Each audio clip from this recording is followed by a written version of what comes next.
All right, tell us some losses you took and how you overcame it. Losses, man.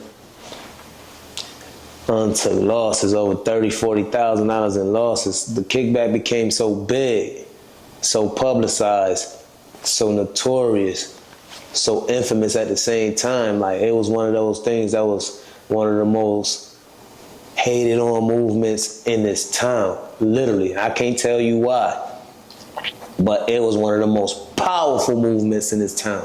One of the most legendary movements, legendary runs in this town. I don't care what club you ran.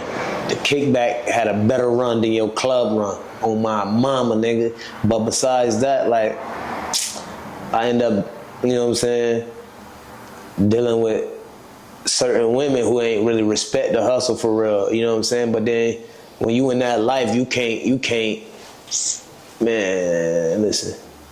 I end up having to go sit down for 7 weeks for having, you know what I'm saying, for having a gun or protection and shit on me. You feel what I'm saying? When you're dealing with that type of money, you never want to be naked. So me, you know what I'm saying, dealing with these women and keeping protection around, it kind of gave them, you feel what I'm saying, the upper hand. And, you know, so eventually you know what I'm saying, somebody I trusted played the police game on me.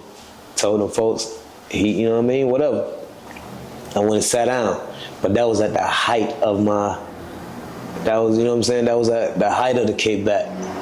We talking $4,000 or $5,000 a night profit out of a house, man. Y'all not understanding this shit.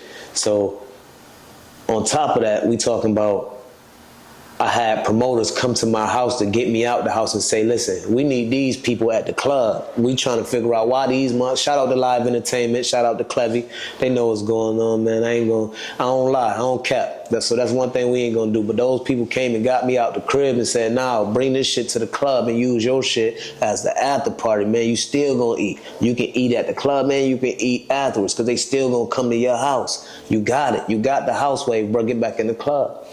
I did that. Now we splitting profits from the club, and that's another $1,800 to $2,500 every Friday. You get what I'm saying? Then we ended up with another day of the week. So it's just like, damn, shit going too good. Every night I spent in that motherfucker, bro. This is how crazy it was. Every night I spent in jail, I calculated how much I could have made that day, what I was used to making that day, and I had to realize these are losses, nigga. You ain't making that right now. Reality had to sit in, and when I came home, I jumped right back in it. The people was waiting. You know what I'm saying? The return of the kickback, and that shit went stupid. You feel what I'm saying? And then, you know, I fought that case and ended up with another one. Now here we go, another loss I'm taking. You feel what I'm saying? Same situation. And it's like, damn, you gotta learn, bro. You gonna keep losing thousands on thousands on thousands. Run-ins with the cops, losing cribs, back to back. That shit not, you know what I'm saying? When you get down to the bottom of it, man, like, you can't run business with drama. You can't run business with messy bitches, man. You can't mix business with pleasure for real. You gotta know how to separate the two, or you gonna end up in situations I was in. You gonna end up backtracking sometimes, or you gonna end up somewhere trying to go back to the drawing board and say, okay, that's where I fucked up. You don't wanna always keep ending up at the drawing board though, because I mean you keep failing.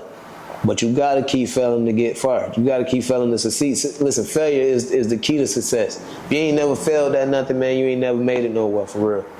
Just a lucky ass motherfucker, man. What's next?